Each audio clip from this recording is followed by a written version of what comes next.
Hi friends, இப்போ 2026 Oscar award லிஸ்ட்டில் வந்து ஒரு புது அப்டேஷன் வந்திருக்கு. என்ன அப்படின்னா, இதில் இதுவரைக்கும் நான் வந்த புது படங்கள் எல்லாத்தையுமே படங்கள்லாம் பார்த்துட்டு அவங்க ஒரு லிஸ்ட்டு ரெடி பண்ணியிருப்பாங்க. ஸோ அதில் டாப் 60ல் ஒரு தமிழ் படமும் ஒரு 4 இந்திய படங்களும் வந்து ரிலீஸ் ஆகிருக்கு. அதில் 2 வந்து பார்த்திங்கன்னா நம்ம சவுத் சைட்லேருந்து வந்திருக்கிற படம். ஸோ அது என்னென்ன படங்கள், அதை எப்படிலாம் அப்டேட் ஆகுதுன்னு சொல்லி நம்ம இதை பார்க்கலாம். அது மட்டும் இல்லாமல் இந்த வட்டம் ஆஸ்கார் அவார்டு எப்படியாவது ஒன்றாவது நம்ம தமிழ்நாட்டுக்கு இல்லைன்னா நம்ம இந்தியாவுக்கு கண்டிப்பாக கிடைக்கும். லாஸ்ட்டாக வந்து ஏஆர் ரஹ்மான் 2 வாங்கினார், அதுக்கப்புறம் வரல. ஸோ இந்த வட்டம் காந்தாரா சாப்டர் 1ல் ஹீரோயின் நடிச்சிருக்காங்களா, அவங்களுக்கோட நடிப்புக்காக ஒரு ஆஸ்கார் அவார்டு ரெடியாக இருக்குது அப்படின்னு சொல்லியிருக்காங்க. இது வரைக்கும் காந்தாரா வந்து நிறைய வெற்றிகள் குவிச்சாலும் இந்த வெற்றி வந்து அவங்களுக்கு வந்து ஒரு வித்தியாசமான ஒரு இது வரப்போகுது அப்படின்னு சொல்லலாம்.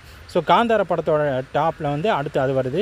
அதுக்கடுத்து வந்து பார்த்திங்கன்னா சிஸ்டர் மிட்நைட் அந்த படத்தில் வந்து நம்மளோட ஹீரோயினுக்கு ராதிகா ஆப்தே அவங்களுக்கு அவங்களோட ஆக்டிங்க்கு பேஸ் பண்ணி ஸோ அதில் அவங்களுக்கு ஒரு ஆஸ்கார் அவார்டுக்கு அப்ளை பண்ணியிருக்காங்க.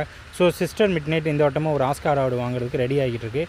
அதுக்கடுத்து இந்த படங்களும் ஹிந்தியில் ஒரு படம் வருது. ஸோ அந்த படம் என்ன அப்படின்னா டெவின் த கிரேட் அப்படின்னு சொல்லிட்டு இந்த படம். இது வந்து அதே மாதிரி தான் சேம் ஹீரோயினோட பெர்ஃபார்மன்ஸுக்கும் அவங்களோட ஆக்டிங்க்கும் பேஸ் பண்ணி இந்த இதில் ஆஸ்கார் அவார்டு கொடுக்குறாங்க. அதுக்கப்புறம் நம்ம இதில் இன்னொன்று புதுசாக நரசிம்ம அவதாரம் அந்த இது பேஸ் பண்ண நம்மளோட மகாவதார் நரசிம்மா அந்த இதில் வந்து அனிமேஷன் பேஸ் பண்ணி அதுக்கு ஒரு படம் வந்து ரெடி ஆகிருக்கு. ஸோ இதெல்லாம் வந்து வந்திருந்தாலும் தமிழில் இந்த வட்டம் வந்த டாப் 25 2025 அந்த டூரிஸ்ட் ஃபேமிலிக்கு அந்த ஹீரோட ஆக்டிங்கு அதே மாதிரி நியூ டேரக்டரோட ஆக்டிவிட்டிக்கும் இந்த படம் வந்து இந்த வட்டம் நம்மளோட ஆஸ்கார் அவார்டு லிஸ்ட்டில் வந்து டாப்பில் வந்திருக்குன்னு சொல்லியிருக்காங்க.